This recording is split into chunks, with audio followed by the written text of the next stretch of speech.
एक अमीर बाप की घमंडी बेटी को लगता था कि पैसा और रुतबा ही सब कुछ होता है। उसे आदत थी कि हर कोई उसके सामने झुक जाए। लेकिन जब एक साधारण सा दिखने वाला लड़का उसकी जिंदगी में आया तो पहली बार उसके घमंड को सच्चाई की टक्कर मिली, जिसे वह हमेशा औकात देखता एमएस से नीचे समझती थी, जिसका वह रोज कॉलेज में सबके सामने मजाक उड़ाती थी। लेकिन जब उस लड़के का सच सामने आया तो पूरा कॉलेज दंग रह गया। आखिरकार कौन था वह लड़का? पूरी सच्चाई जानने के लिए वीडियो को अंत तक जरूर देखें। वीडियो को लाइक करें, चैनल को सब्सक्राइब करें और कमेंट में अपना नाम और शहर का नाम जरूर लिखें। दोस्तों, यह कहानी है दिल्ली के सबसे high class college Aryan heritage college की। हर दिन जहां किसी रॉयल शो जैसा माहौल रहता था, चमचमाती गाड़ियां, चश्मों के पीछे छुपी घमंडी आंखें और सोशल मीडिया के लिए पोस्ट करती लड़कियां, जैसे यह कॉलेज नहीं कोई रनवे हो। उसी रौनक भरे माहौल में उस दिन उतरी एक लड़की, आहाना वालिया। आहाना दिल्ली के मशहूर रियल एस्टेट टाइकून और राजनीतिक रसूखदार विक्रम वालिया की इकलौती बेटी। कॉलेज में जैसे ही उसकी ब्लैक रेंज रोवर रुकी, सबकी नजरें उसी पर टिक गईं। आहाना की खूबसूरती सिर्फ उसकी बड़ी बड़ी आंखों, चमचमाते बालों और महंगी ड्रेसेस में नहीं थी। उसकी चाल, उसके लहजे, उसकी मुस्कान सब कुछ जैसे रुतबे में डूबा हुआ था। लड़कियां उसके जैसा बनने की कोशिश करती थीं और लड़के उसके आसपास मंडराने को। लेकिन उसी दिन उसी कॉलेज गेट से एक और शख्स दाखिल हुआ, विवान शर्मा। उसका पहनावा बहुत सादा था, हल्की रंग की टी शर्ट, पुरानी जीन्स और एक सीधा सा बैग। लेकिन चेहरे पर गजब का आत्मविश्वास और आंखों में एक अजीब सी स्थिरता, जैसे किसी की जरूरत नहीं, कोई दिखावा नहीं, बस अपना सफर, अपनी कहानी। पहली ही क्लास में प्रोफेसर ने एक प्रोजेक्ट असाइनमेंट के लिए ग्रुप्स बनाने की बात कही और शायद यही किस्मत का खेल था कि आहाना और विवान एक ही ग्रुप में आ गए। आहाना ने उसे देखा जैसे कोई महंगे रेस्टोरेंट में थाली में गलती से नींबू रख दिया गया हो। उसने होंठों को मोड़ा और धीमे तिरस्कार में बोली, सीरियसली मेरे साथ है? फिर अपनी सहेली से कहती है, लगता है अब आर्यन हेरिटेज कॉलेज में भी स्कॉलरशिप वाले स्टूडेंट्स को एंट्री मिल गई है। विवान ने नजरें नहीं उठाई, बस एक सीधा और सधा हुआ जवाब दिया, प्रोजेक्ट की डेडलाइन पास है, हमें समय बर्बाद नहीं करना चाहिए। उसका जवाब सीधा था, लेकिन उसमें जो ठहराव था वह आहाना को भीतर तक छुप गया। वह तो हमेशा यही सोचती थी कि उसके सामने सब झुक जाते हैं या फिर बदल जाते हैं। लेकिन विवान, उस पर तो जैसे उसकी बातों का कोई असर ही नहीं हो रहा था। वो तो जैसे उसकी मौजूदगी को जरूरत से ज्यादा तवज्जो ही नहीं दे रहा था। बस वहीं से शुरू हुआ एक अघोषित टकराव रुतबे और सादगी के बीच का। उस दिन के बाद आहाना ने जैसे ठान ही लिया था कि वह इस सीधे सादे विवान को उसकी औकात दिखाकर रहेगी। हर बार, हर मौके पर, लाइब्रेरी, कैंटीन, क्लासरूम, वो उसकी सादगी को लेकर ताने कसती, उसके कपड़ों पर टिप्पणी करती और उसके शांत स्वभाव को कायरता समझकर उसे नीचा दिखाने की कोशिश करती।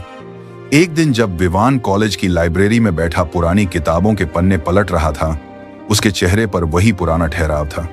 उसी वक्त आहाना अपनी सहेलियों के साथ अंदर आई और जोर से बोली, अरे अभी किताबों से पढ़ाई करता है यह? अभी तक स्मार्टफोन नहीं खरीदा तुमने विवान? पूरी लाइब्रेरी में उसकी आवाज गूंज गई। कुछ लोग हंसे, कुछ झेंपे, लेकिन विवान ने किताब से नजरें नहीं हटाई। सिर्फ एक हल्की सी मुस्कान के साथ बोला, ज्ञान का जरिया मायने रखता है, उसकी कीमत नहीं। वह जवाब था या आईना? आहाना कुछ पल को खामोश हो गई, लेकिन उसका अहंकार फिर बोल पड़ा। अगले दिन कैंटीन में जब विवान थाली में कुछ साधारण सा खाना लेकर एक कोने में बैठ गया, आहाना ने सबके सामने कहा, वाह, लगता है किसी गांव की मेस से खाना पैक करवा लाया है। आर्यन हेरिटेज कॉलेज में तो बर्गर पास्ता का चलन है मिस्टर विवान। इस बार विवान ने सीधा उसकी आंखों में देखा और बेहद शांति से जवाब दिया, भूख पेट की होती है, स्टाइल की नहीं।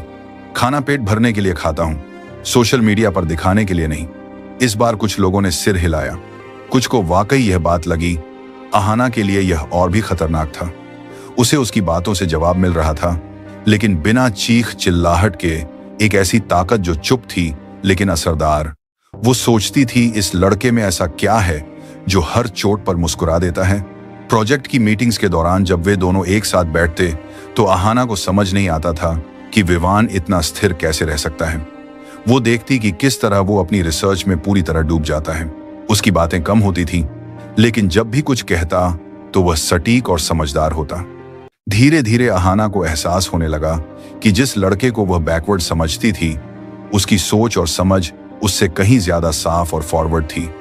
लेकिन उसका दिल अभी भी मानने को तैयार नहीं था।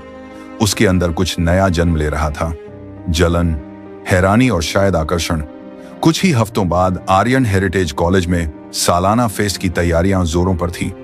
हर कोई किसी न किसी आयोजन में व्यस्त था, कोई फैशन शो में, कोई डांस रिहर्सल में और कोई स्टेज के साजो सामान में। अहाना हमेशा की तरह इस बार भी फेस्ट की स्टार थी। उसकी डिजाइनर ड्रेस, लाखों की कीमत वाला लहंगा, परफेक्ट मेकअप और कैमरों के सामने चमकती मुस्कान, वो एक शो स्टॉपर की तरह नजर आ रही थी।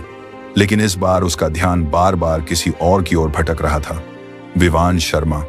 विवान स्टेज के पीछे तकनीकी टीम के साथ काम कर रहा था। वो साउंड चेक कर रहा था, लाइट्स एडजस्ट कर रहा था और सबको शांत लेकिन मजबूती से निर्देश दे रहा था। उसका चेहरा हल्की पसीने की चमक के साथ और भी शांत और आत्मविश्वासी लग रहा था।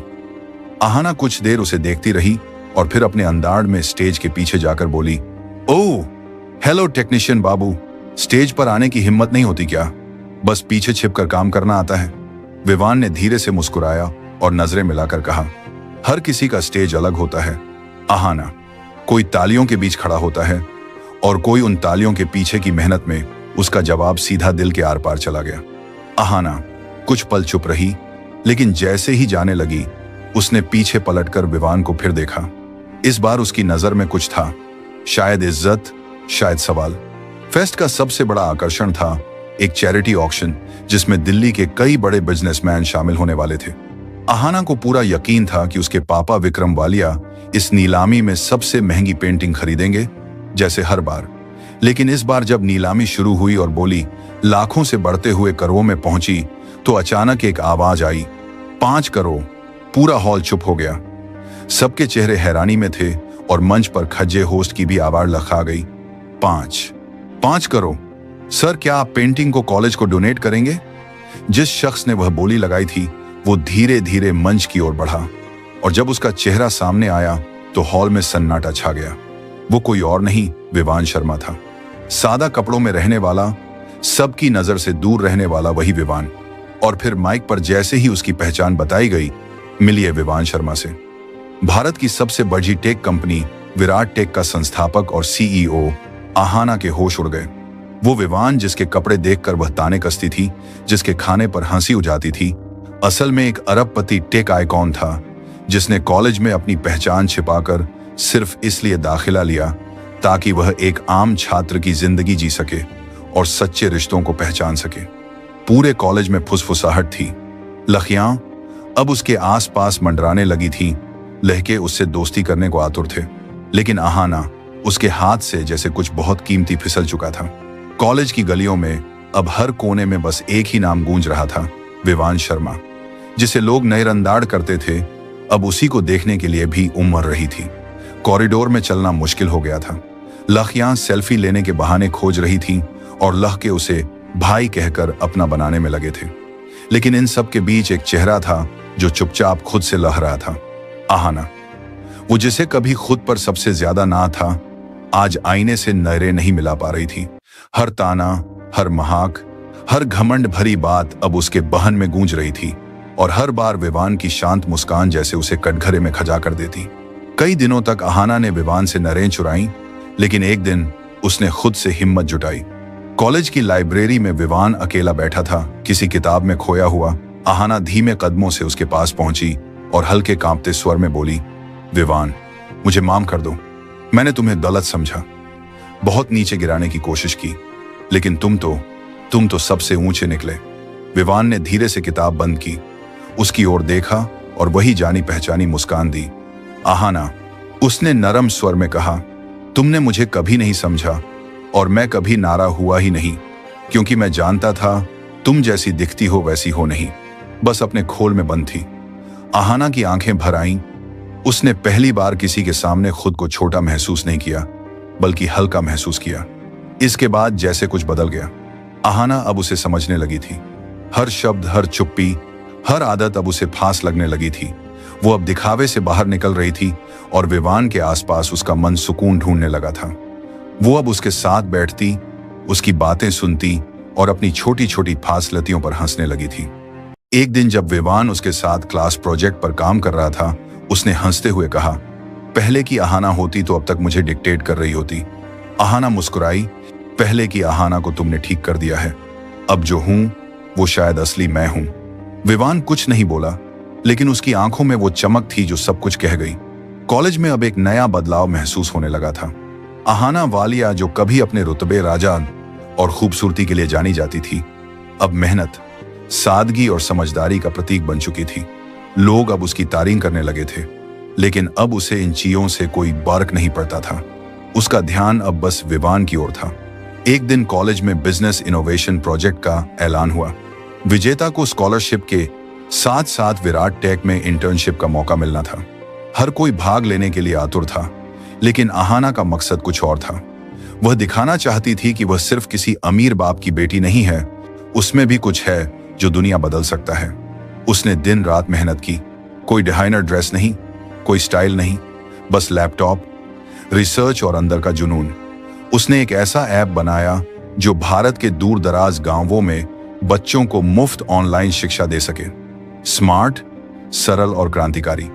प्रेजेंटेशन के दिन जब अहाना स्टेज पर पहुंची तो उसके चेहरे पर चमक थी। पहली बार घमंड की नहीं, आत्मविश्वास की। उसने मंच से कहा, मैंने इस प्रोजेक्ट को सिर्फ एक प्रतियोगिता नहीं समझा, यह मेरा सपना है। मैं चाहती हूं कि जिस देश में बच्चों को पढ़ने का हक है, वहां उनके पास साधन भी हों। यह ऐप सिर्फ टेक्नोलॉजी नहीं, उम्मीद है। पूरा ऑडिटोरियम तालियों से गूंज उठा और पहली बार विवान की आंखों में उसकी तरफ यूरोप दिखाई दिया। लेकिन तभी एक और लड़की सोनिया आहूजा स्टेज पर आई और उस पर चोरी का इल्जाम लगा दिया। यह आइडिया मेरा था, अहाना ने कॉपी किया है, उसने कहा। पूरा माहौल एक पल में उलट गया। अहाना सन्न रह गई, उसका गला सूख गया, आंखें भर आईं, लेकिन विवान वहीं खजा हुआ। उसने सबूतों की जांच की, दोनों प्रोजेक्ट्स की तुलना की और फिर पूरे कॉलेज के सामने कहा, सच वह होता है जो दिल से निकलता है, और अहाना का प्रोजेक्ट सिर्फ टेक्नोलॉजी नहीं, उसकी सोच है। सोनिया का दावा झूठा है और विजेता सिर्फ एक है, अहाना वालिया। अहाना की आंखों से आंसू निकल पड़े।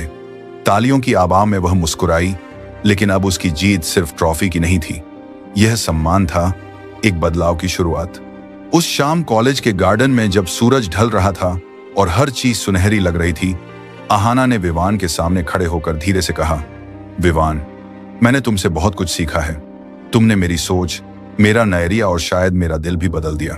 मैं नहीं जानती यह क्या है, लेकिन जो भी है वो सिर्फ तुम्हारे लिए है। मैं तुमसे प्यार करती हूँ। विवान ने उसकी आंखों में देखा और कुछ नहीं कहा, बस उसका हाथ थाम लिया। मैं तुम्हें पहले दिन से कंपनी देख रहा हूं अहाना। तुम्हारी आंखों में जो बदलाव आया है उससे मुझे यकीन हो गया है। प्यार दिखावे से नहीं, दिल से होता है। और हाँ, मैं भी तुमसे उतना ही प्यार करता हूं। अहाना ने उसे गले लगा लिया और उस पल में पूरी दुनिया जैसे थम गई। कॉलेज में उनकी कहानी मिसाल बन गई। उन्होंने साथ मिलकर अहाना के बनाए ऐप को हकीकत में बदला, हजारों बच्चों तक शिक्षा पहुंचाई, और कुछ साल बाद समंदर के किनारे एक सादगी भरी शादी में अहाना और विवान ने एक दूसरे को हमेशा के लिए अपना बना लिया। वो कहानी जो कभी घमंड और तानों से शुरू हुई थी, अब आदर, समझदारी और प्यार की मिसाल बन चुकी थी। लेकिन दोस्तों, अब एक सवाल आपके लिए, क्या आपने कभी किसी ऐसे इंसान को लत समझा है जो असल में बहुत खास था? क्या आपने भी कभी किसी विवान को अपनी जिंदगी में नजरअंदाज किया है? कमेंट में जरूर बताइए। और कहानी पसंद आई है तो वीडियो पर लाइक करें और हमारे चैनल रोमांस जंक्शन को जरूर सब्सक्राइब करें। मिलते हैं अगले वीडियो में नई कहानी के साथ। जय हिंद।